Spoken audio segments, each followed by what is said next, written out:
Bonjour à tous, je vous invite à vous abonner à cette chaîne, à aimer, à partager, à commenter ces vidéos, c'est très important. C'est une manière de nous soutenir. Merci à vous tous. Bonjour Loïc Chéniaud. Bonjour, merci de me recevoir. C'est un plaisir. Vous êtes donc philosophe, président de l'Institut Humanisme Total, que vous allez, nous aurons l'occasion d'en parler. Vous conduisez actuellement une thèse de doctorat sur Michel Clouscar. Nous aurons également l'occasion de revenir sur qui est Michel Clouscar dans cette interview. Je cite vos derniers ouvrages, Pourquoi je suis communiste aux éditions d'Elga, Marxisme et intersectionnalité aux éditions d'Elga également, ou encore Le nouveau fascisme. Là, c'est un livre auto-édité. Et si nous vous recevons aujourd'hui, c'est pour ce nouveau livre que vous publiez aux éditions Perspectives Libres, pour une souveraineté intégrale. Alors donc évidemment, comme l'un de vos livres le rappelle, vous êtes communiste. Chers auditeurs de Radio Courtoisie, ne partez pas tout de suite. Nous aurons l'occasion de voir que, au contraire, contrairement à ce qu'on peut penser, on a énormément de points communs dans notre pensée, dans notre analyse du réel avec le communisme comme le décrit Loïc Chéniaud. Je précise donc que c'est un manuel pour reconduire une souveraineté, puisque c'est dans votre introduction, il nous apparaît nécessaire de toujours penser l'articulation entre d'un côté la souveraineté nationale sur le plan politique et de l'autre la souveraineté de la nation sur le travail, de point l'organisation de la production.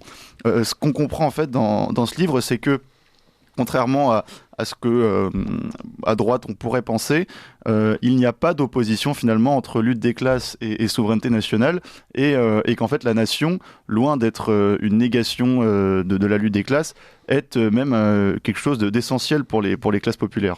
C'est ça ?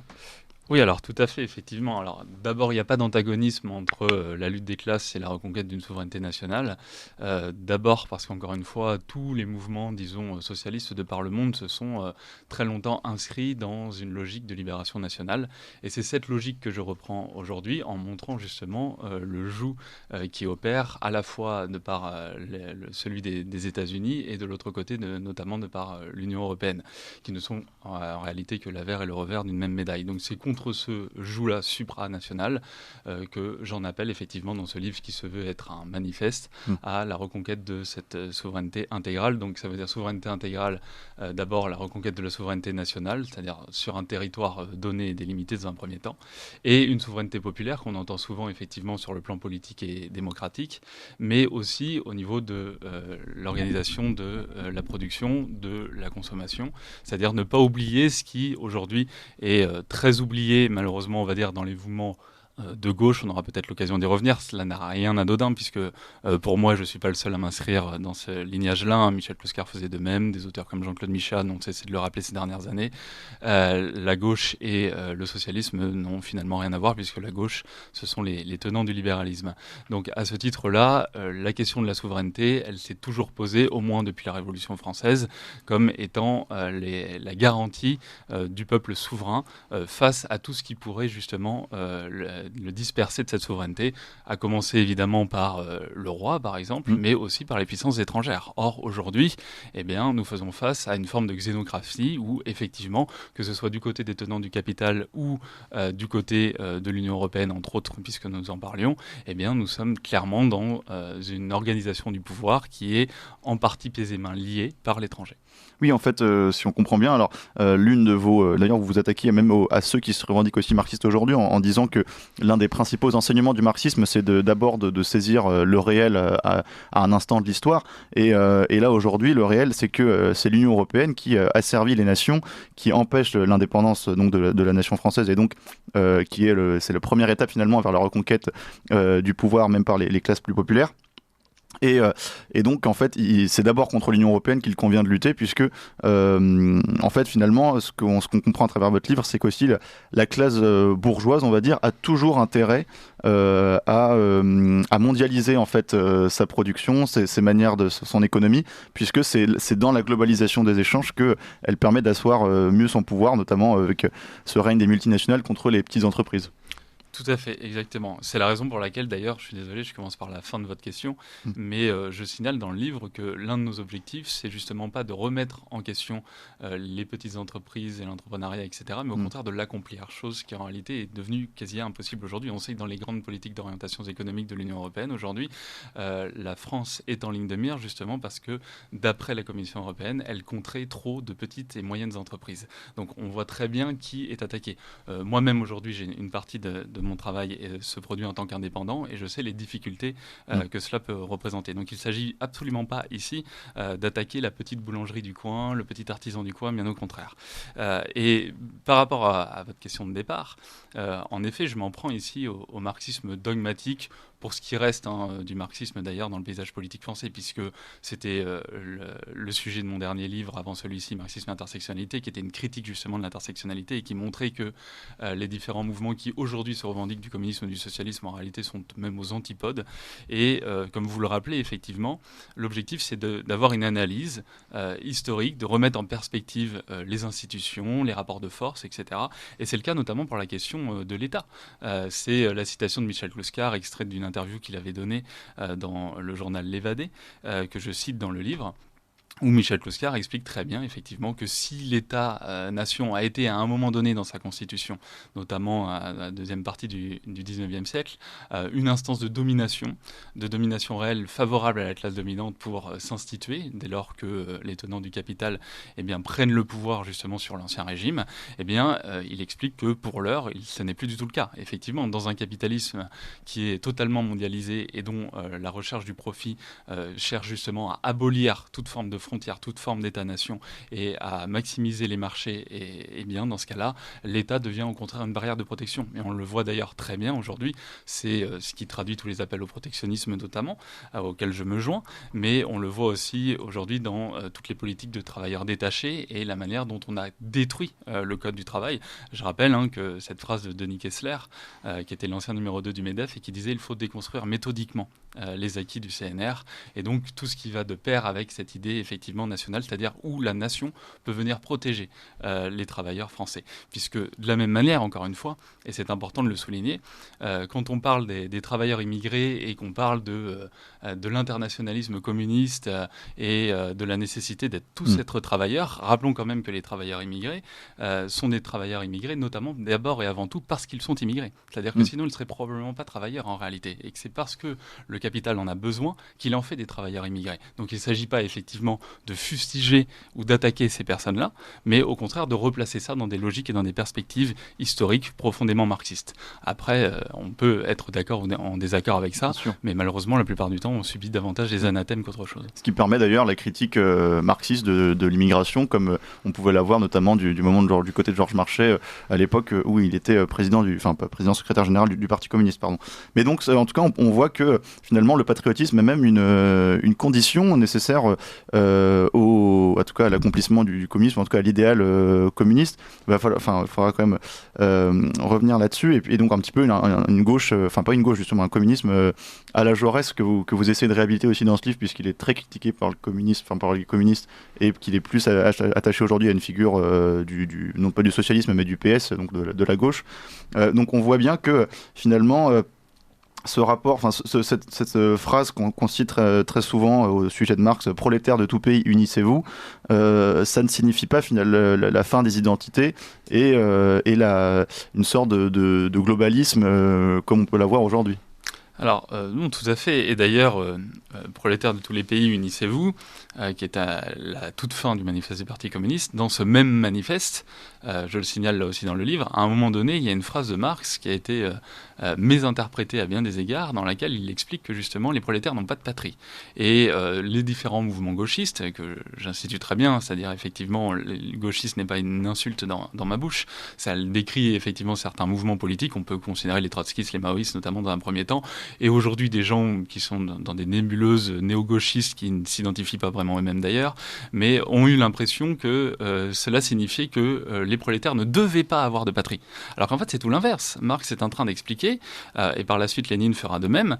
Alors il y a toujours différents textes qu'on peut mettre en balance vis-à-vis de ça, mais en gros ce qu'il dit c'est à l'heure actuelle les prolétaires ne peuvent pas disposer justement d'une patrie parce qu'ils en sont privés par une certaine classe dominante qui justement ne les laisse pas pas décider des directions à prendre à cette échelle nationale. Or, justement, ce qu'il dit, c'est qu'il faut d'abord et avant tout constituer cette nation, d'où le propos d'une souveraineté intégrale, c'est-à-dire pas uniquement reconquérir la souveraineté sur le terrain politique, avec des délégataires, des représentants politiques, pourquoi pas, mais aussi sur un terrain essentiel, et on l'a vu d'ailleurs avec la crise du Covid-19, c'est-à-dire de pouvoir décider de la production, de l'organisation de cette production, et ne pas se retrouver finalement pieds et mains liés, encore une fois, par des décisions qui relèvent la plupart du temps, soit de politiques étrangères, soit de tenants du capital qui n'ont rien à voir avec les travailleurs qui savent gérer leur outil de travail.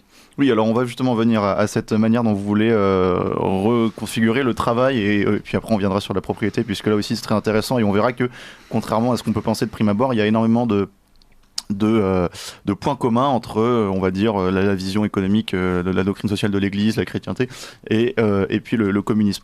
Mais donc, justement, sur le travail, vous appelez-vous à une forme d'autogestion démocratique.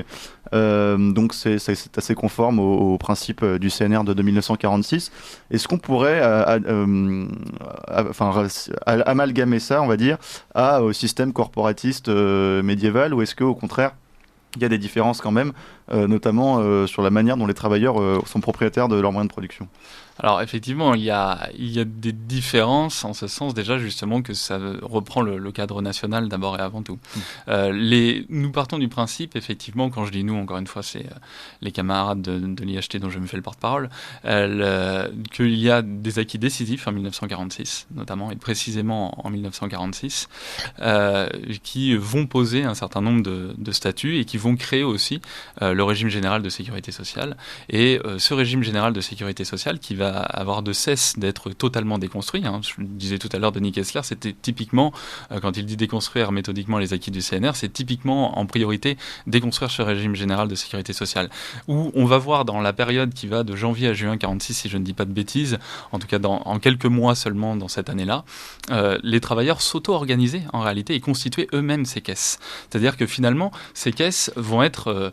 c'est quelque chose qui nous paraît complètement hallucinant aujourd'hui, mais finalement, en fait, on a une classe ouvrière qui sort de la Seconde Guerre mondiale, un pays qui est complètement exsangue, et pour autant, eh bien, en quelques mois, on va réussir à s'auto-organiser, à constituer ces caisses et à mettre sur pied finalement un régime qu'on a eu de cesse, et plus encore aujourd'hui, d'attaquer, alors qu'en réalité, justement, il avait prouvé son efficacité, et on pourrait très, très longuement y revenir.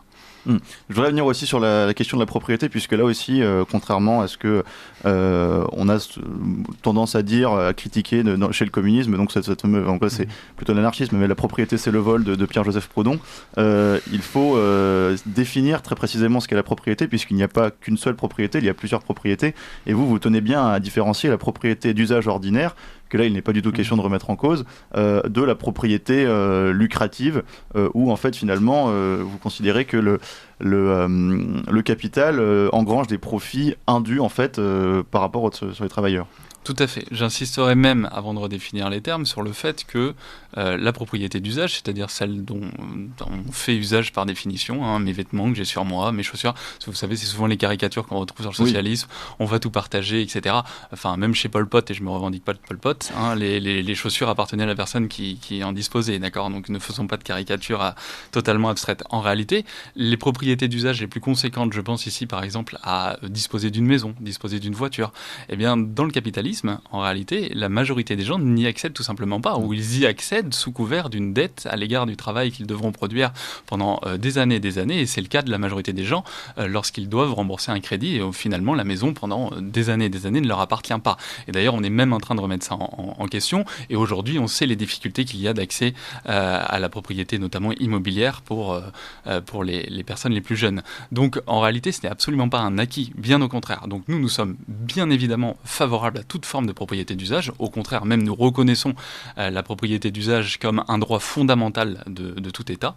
En revanche, effectivement, ce qui est critiqué, et c'est déjà le cas chez Marx, vous citiez tout à l'heure Proudhon, justement, Marx fait remarquer à Proudhon que parler de la propriété comme ça, abstraitement, sans désigner, sans y ajouter un prédicat qui nous permette finalement de savoir de quelle propriété on parle, eh bien c'est ne rien dire, puisqu'en réalité, ça a toujours été la question de la propriété des moyens de production, c'est-à-dire la propriété qu'on appelle lucrative, c'est-à-dire celle qui, du seul fait d'en hériter la plupart du temps vous permet de vous octroyer un bénéfice, on appellera en vulgate marxiste l'extorsion de la plus-value, et donc d'en tirer un profit sur le travail des autres finalement. C'est de cette propriété-là dont il est question, et je rappellerai là encore que Marx et Engels ne cessent d'insister sur le fait qu'il s'agit notamment de socialiser les grands moyens de production, c'est-à-dire qu'encore une fois, et c'est exactement ce qui s'est produit en 1946, c'est-à-dire que les télécoms, EDF, SNCF fonctionnaient beaucoup mieux avant d'être totalement ou partiellement privatisés, et encore une fois on le voit aujourd'hui avec les crises de l'énergie, la mise en concurrence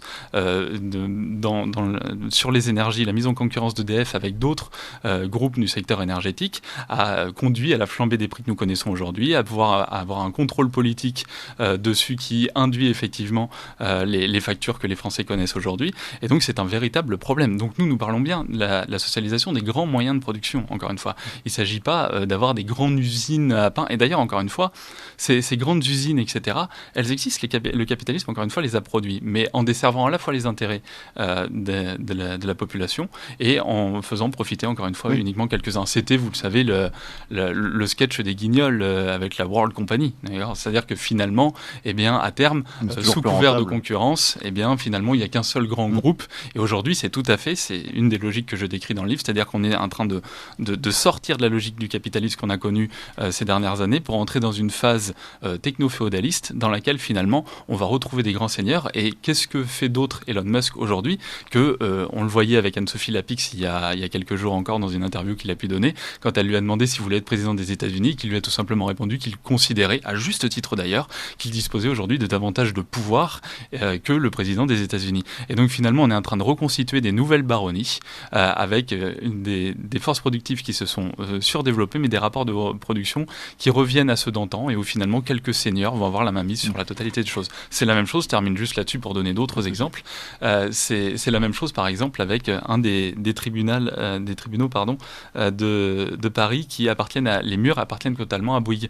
Et c'est-à-dire qu'on en a souvent parlé pour les médias, l'absence d'indépendance des médias, mais l'absence d'indépendance aussi de la magistrature vis-à-vis des tenants du capital, à partir du moment où l'État s'est totalement délesté du fait de se présenter comme le garant de l'unité nationale et donc de pouvoir rendre justice correctement, eh bien ça va devenir l'État, la justice de quelques grands tenants du capital, encore une fois. Oui, mais vous faites bien de parler d'Elon Musk, puisque vous en parlez aussi dans ce livre. Il y a finalement, selon vous, dans votre analyse de la situation actuelle, une ligne de fracture quand même entre le néolibéralisme donc, qui règne depuis les années 1990, on va dire, où effectivement l'État vient au secours du libéralisme et pour créer un capitalisme de connivence mondialisé, et justement des puissances comme Elon Musk, auquel la puissance financière permet finalement de s'émanciper de l'État et d'accomplir la logique libertarienne. Et donc, il y a aussi possibilité, notamment, de profiter de cette ligne de fracture, puisque ça permet de faire valoir le camp, on va dire, national travailliste, communiste, vous voulez. Tout à fait. Je vous remercie de me poser cette question parce que c'est un point extrêmement important où, encore une fois, on voit que bien des prétendus marxistes ou des gens qui se réclameraient indirectement de cette tradition-là ont en fait un certain nombre de wagons, pour ne pas dire quelques trains de retard en réalité. C'est-à-dire qu'aujourd'hui, au sein même des classes dominantes, et ça, encore une fois, Marx le rappelle très bien dans l'idéologie dominante, c'est-à-dire que dans des périodes de crise comme celle que nous connaissons, au sein même des classes dominantes, il y a des luttes qui s'opèrent. Et le libéralisme n'existe plus dans sa forme, on va dire, traditionnelle et tel qu'il avait pu être pensé notamment au XVIe ou au XVIIe siècle depuis au moins la crise des années 30, et c'est le fameux moment du colloque Lippmann dans lequel le néolibéralisme va être fondé et où finalement, pour aller à l'essentiel, on dit le libéralisme ce n'est pas quelque chose qui fonctionne, on ne peut pas refuser toute intervention étatique, et donc ce qu'on va faire c'est plutôt qu'on va mettre les États au service du capital. Donc le néolibéralisme c'est ça. Et là effectivement aujourd'hui s'affronte une logique beaucoup plus libertarienne, à ne pas confondre du coup avec les libertaires, donc là on a des libertariens, sur une logique tout à fait américaine. Et encore une fois, moi, sur le principe, j'ai pas de problème avec les Américains, ni avec le libertarisme, à partir du moment où ça s'inscrit dans la culture américaine. Ce qui me pose problème, c'est lorsque on est colonisé par ces idées-là, et colonisé par les rapports de production qui en découlent aussi en France, d'accord ? J'aimerais bien que la France soit la France et les États-Unis, tout simplement. Et ça les regarde. Donc finalement, ici, on a une logique de dépassement, c'est-à-dire que quand on continue à croire finalement que le problème c'est le néolibéralisme, eh ben, on est complètement arriéré et on ne comprend pas les mutations et les structures qui sont en train d'évoluer et qui évoluent aussi sur le plan anthropologique. Je le signale beaucoup, c'est-à-dire que en fait les formes techno-féodales que nous avons sont la traduction de ce que Régis Debray avait très bien compris, c'est-à-dire que les archaïsmes, ce sont non seulement ce qui relève du passé, mais c'est aussi ce qui a le pouvoir. D'accord, arché, c'est le pouvoir, ce que Régis Debray avait déjà très bien expliqué dans la critique de la raison politique, et où il montrait que finalement, ce qui nous paraissait être antérieur et déjà du passé allait revenir de plein fouet, c'est-à-dire le tribut, le clan, le paganisme, etc., qui aujourd'hui reviennent de plein fouet. Je le dis par exemple de manière un peu ironique pour donner un exemple dans le livre, mais qui à mon avis est très parlant. Je montre par exemple que il y a un dédain aujourd'hui à l'égard par exemple du mariage d'amour, alors que c'est un acquis civil décisif, et on va y préférer effectivement des formes qu'on va qualifier de polyamoureuses, qui ne sont en fait que des retours de formes à la polygamie. Mais si vous le présentez comme un retour à la polygamie, tout à coup ça paraît totalement aberrant. Mais d'ailleurs il y en a qui... C'est justement mis en avant comme le progrès. Enfin, voilà, tout à fait. Et d'ailleurs vous allez avoir des personnes comme Mouria Boutelja par exemple qui vont vous expliquer que c'est la preuve ici que dans ce qu'elle appelle elle son clan, sa tribu, etc., outre-Méditerranée, eh bien ils étaient très en avance, puisque vous voyez ils étaient polygames avant nous, oubliant par là même encore une fois tous les acquis historiques qu'ils représentent. Je citerai là encore ne serait-ce que le traité de l'amour fou de Michel Clouscar, mais il suffit de remettre en une perspective historique et de comprendre que finalement c'est un acquis décisif qui nécessite une évolution à la fois des conditions matérielles mais aussi des rapports de force pour que les gens aient pu décider de vivre ensemble et faire ce choix dans cette finalité-là, et que le mariage n'est pas rien en fait. Donc à la fois on a déconstruit complètement l'idée du mariage. Moi encore une fois je ne suis pas forcément là pour faire du prosélytisme et dire il faut absolument que tout le monde aille se marier, que tout le monde se marie à l'église, etc. Qu'importe. Par contre, qu'on me présente des choses qui relèvent vraiment d'un archaïsme, comme l'acmé du progressisme, quand dans le même temps on est en train de complètement déboulonner quelque chose qui lui relève d'un véritable acquis historique, ça me pose problème. Absolument, on aura l'occasion d'y revenir. On va évidemment aussi parler du Parlement, du travailleur collectif que vous proposez, qui est basé sur une proposition de Michel Clouscar. Et puis on reviendra aussi sur ce rapport entre le marxisme et l'identité, puisque vous avez aussi accordé un entretien pour du dernier numéro de la revue Perspective Livre Identité qui est sorti cette semaine. Mais tout de suite, il est 9h pile, chers auditeurs, sur Ligne Droite, et il est temps de faire un petit point sur les informations avec Emmanuel Noël. Ligne Droite.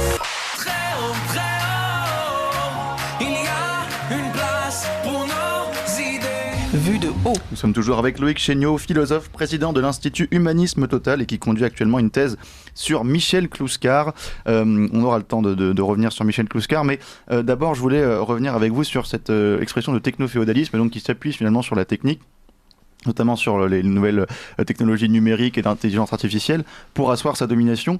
Vous considérez quand même que la technique n'est pas une fatalité, en tout cas qu'elle ne conduit pas nécessairement à la domination des peuples, et que donc il y a une manière, vous pensez, d'acclimater cette technique à un service du bien commun.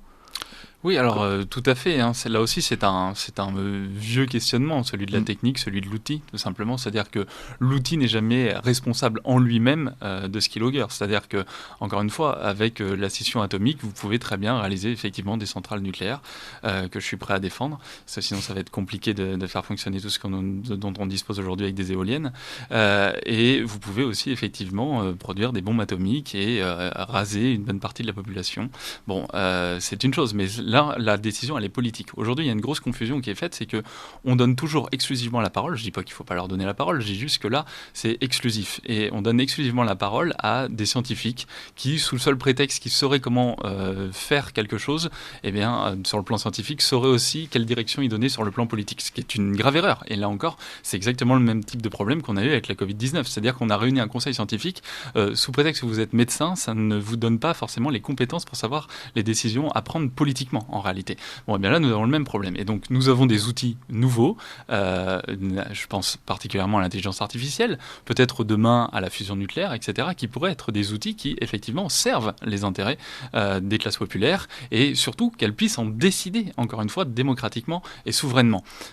Or, aujourd'hui, encore une fois, nous n'avons aucunement le droit d'en décider, en réalité. C'est-à-dire que ces décisions-là sont prises au-delà même du gouvernement par, encore une fois, des personnes comme Elon Musk, et tant d'autres, d'accord, et des partisans, de l'autre côté aussi, du transhumanisme. C'est-à-dire qu'en fait, c'est eux qui font la pluie et le beau temps et qui décident. Alors Elon Musk sur l'intelligence artificielle est le premier à avoir demandé un moratoire, etc. C'est bien pour ça que là-dessus, il mène une lutte tout à fait différente. Et là, encore une fois, on voit les luttes internes aux classes dominantes, d'ailleurs.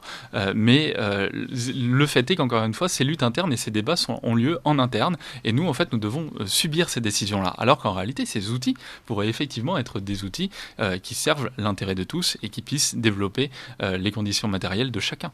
Et raison pour laquelle vous proposez donc cette réorganisation de la société, dans laquelle vous introduisez une proposition qui a été faite par Michel Clouscar. Alors d'ailleurs, peut-être que vous pourrez revenir en quelques mots sur qui est Michel Clouscar, parce que c'est un auteur qui est en passe de redevenir célèbre, notamment par les travaux de Jean-Claude Michéa, mais qui n'est pas encore très connu. C'est l'établissement du Parlement du travailleur collectif. Alors est-ce que vous pouvez nous parler de cette proposition, parce qu'effectivement c'est assez novateur?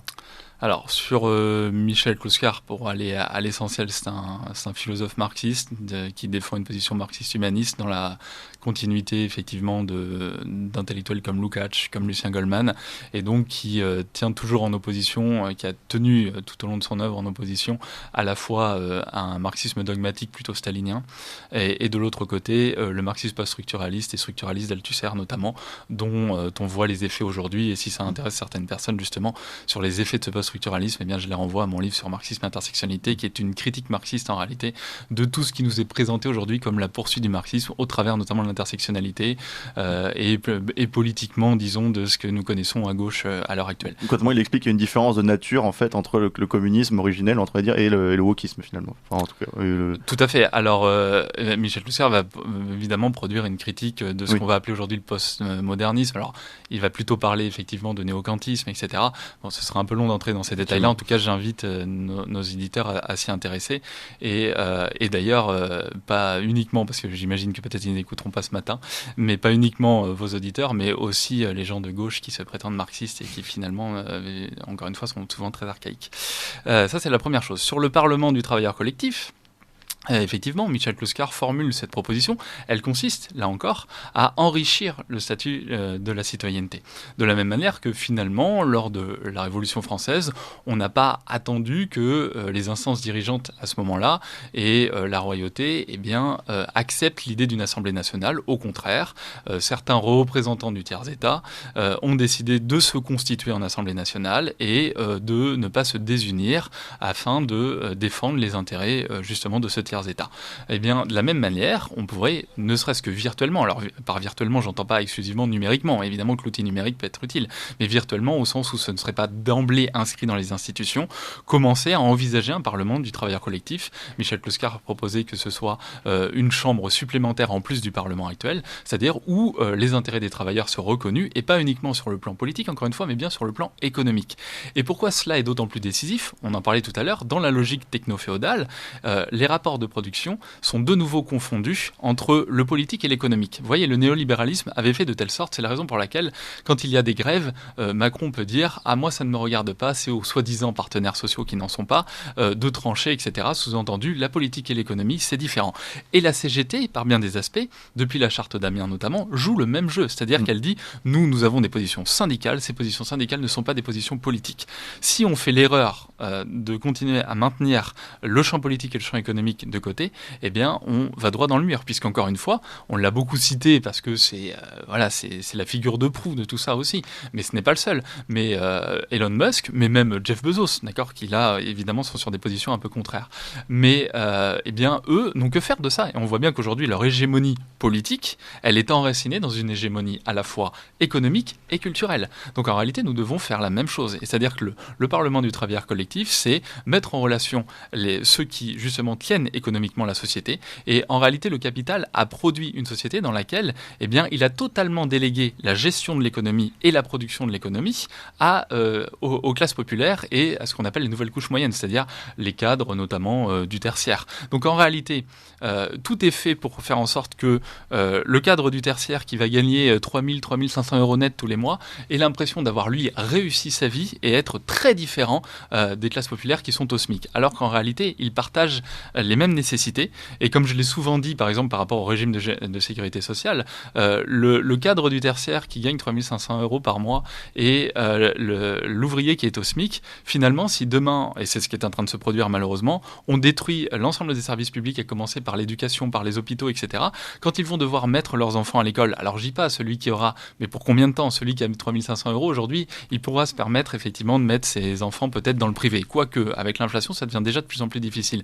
Mais quand il s'agira effectivement d'hospitaliser son enfant au regard des coûts que cela représente et qu'il n'aura pas souscrit à une assurance maladie suffisamment conséquente, eh bien il sera dans la même panade en réalité. Donc on assiste aujourd'hui très clairement à une précarisation aussi des nouvelles couches moyennes, et donc c'est la raison pour laquelle nous luttons en réalité pour recréer cette unité nationale sur les fondamentaux du travail, parce que nous avons la gestion et l'organisation de cette production. Donc ce n'est pas, encore une fois, à quelques-uns d'en décider simplement pour leur profit. Oui, et vous précisez bien à la fin de ce livre que la souveraineté intégrale de la nation n'est qu'une étape finalement pour aller vers ce que vous appelez de vos voeux, c'est-à-dire un humanisme total. Alors, est-ce que d'ailleurs c'est le nom que porte votre institut, est-ce que vous pourrez revenir sur cette notion, sur qu'est-ce que constitue une société d'humanisme total, puisque effectivement c'est l'aboutissement finalement de votre production intellectuelle?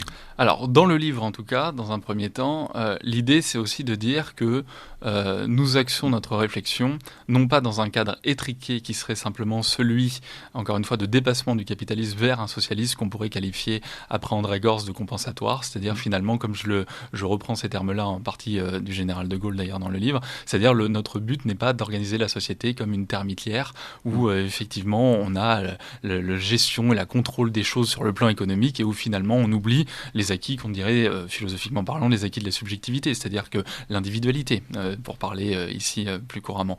Et donc finalement l'objectif c'est de dire évidemment qu'on envisage un dépassement de ces formes capitalistiques-là qui passe par, dans un premier temps, cette reprise en main de la souveraineté, c'est-à-dire l'articulation à la fois de la souveraineté nationale et de la souveraineté sur le travail. Et donc l'objectif ici c'est pour autant de ne pas reproduire les erreurs du passé et donc de tenir compte de ces individualités, c'est-à-dire au travers évidemment de la manière dont on organise notre vie, d'accord, aussi sur le plan anthropologique. C'est-à-dire on va pas décider, on va petit à pas considérer que l'économique est suffisant, d'accord. C'est-à-dire évidemment qu'il y a des enjeux culturels, mais ça, Marx et Engels l'ont jamais oublié. Ce qui a été oublié effectivement, c'est dans certaines pratiques de tentatives de réalisation du socialisme réel parfois, et ou dans les théories. Mais finalement, on n'a jamais oublié l'impact culturel, l'impact national, etc. justement. Et donc de réaliser une voie française aussi vers le socialisme, c'est-à-dire encore une fois, non pas se modeler sur des exemples qui peuvent exister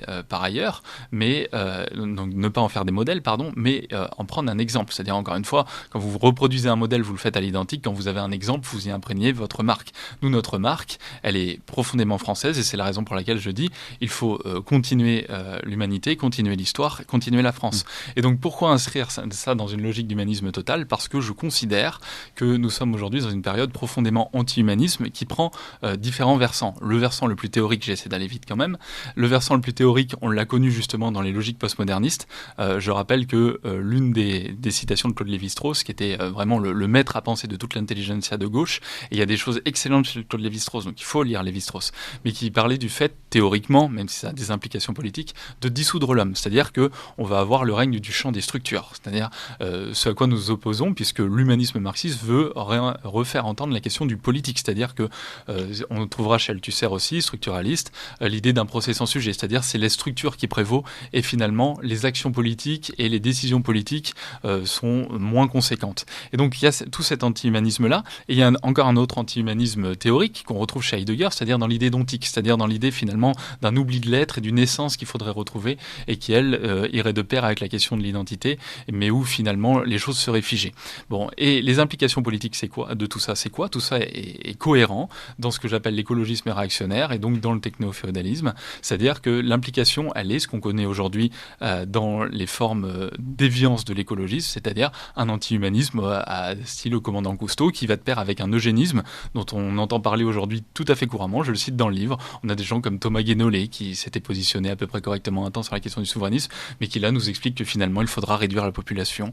Des gens comme Jean-Marc Jancovici, comme Caroline Forest, enfin bon, et à peu près en fait 99% des éditorialistes qu'on peut entendre aujourd'hui nous expliquent que finalement l'eugénisme va devenir une une nécessité. Là, on revient en fait aux questions malthusiennes et finalement à un dédain et un dégoût même parfois vis-à-vis de l'homme. Alors que en réalité, tout cela peut être débiné, ne serait-ce que pour d'ailleurs des raisons démographiques qui ne tiennent absolument pas la route. Et quand on étudie un petit peu la démographie, on voit bien que ces problèmes soi-disant de surpopulation n'en sont finalement pas. Et qu'au contraire, effectivement, il y a encore une fois un problème d'organisation de la population, d'organisation des flux de population, etc., mais pas de surpopulation en tant que telle. Quand on vous entend, Loïc Chéniaud, on a l'impression quand même qu'il y a énormément de résonance entre votre vision d'une société idéale, donc l'éloge du travail, mais du travail en petite structure, de PME, de la responsabilité individuelle, l'éloge de la famille, vous êtes marié, vous avez 3 enfants, vous avez... effectivement aussi la volonté d'avoir une souveraineté nationale pour les peuples de faire leur destin. Il y a beaucoup de résonance avec des formes de sociétés traditionnelles, on va dire des idéaux comme Bernanos, comme d'autres auteurs chrétiens, Chesterton et Hilaire Belloc, notamment aussi sur la vision de la propriété. Donc est-ce que vous considérez qu'il y a une manière, est-ce que c'est des endroits où les choses se rejoignent, ou est-ce que vous assumez quand même des différences radicales avec ces auteurs-là ? Alors, pour être, c'est pas une réponse de Normand, pour être profondément marxiste, disons que la première des différences, elle est que même s'il y a une finalité politique au discours que l'on se donne, toutefois, je ne le considère pas comme un idéal. D'ailleurs, Marx et Engels disent très bien, la seule définition qu'ils donnent du communisme en tant que tel, c'est le mouvement réel d'abolition de l'état actuel des choses, dont ils disent qu'il ne s'agira pas d'un état à construire, ni d'un idéal. Donc là aussi, il y a eu beaucoup de confusions qui ont été portées, c'est-à-dire qu'encore une fois, moi, l'analyse marxiste que je fais, c'est parce que ça me semble être l'outil d'analyse du monde social le plus conforme et le plus adéquat sur le plan historique, parce que c'est un outil très utile pour comprendre la réalité du monde social. Maintenant, justement, comprendre cette réalité-là, c'est s'inscrire dans le présent. Et donc, ce que je fais dans le livre, ce dont on parle depuis tout à l'heure, c'est analyser ce moment présent particulier, et essayer de voir comment il va se développer et comment nous, on peut agir politiquement dessus. Donc, tout cela, moi, j'entends à la fois conjuguer le marxisme et la théorie politique, c'est-à-dire comprendre aussi les rapports de force et les enjeux qui existent actuellement et comment est-ce qu'on peut agir dessus. Donc il ne s'agit pas de penser un monde tel qu'il devrait être, mais de voir comment est celui-ci et comment est-ce qu'on peut agir. Et finalement, la souveraineté intégrale, si vous voulez, les positions que je défends aujourd'hui, elles s'inscrivent tout simplement dans le rapport de force de ce qu'on a décrit tout à l'heure. C'est-à-dire c'est bien parce qu'il y a un capitalisme en mutation, un techno-féodalisme qui s'instaure et un anti-républicanisme d'ailleurs, parce que je vais y revenir, et une destruction de la nation, qu'alors, eh bien, nous militons pour que ces structures-là soient davantage pérennes et ne soient pas détruites en réalité. Donc c'est en un sens une forme de réponse à tout ça.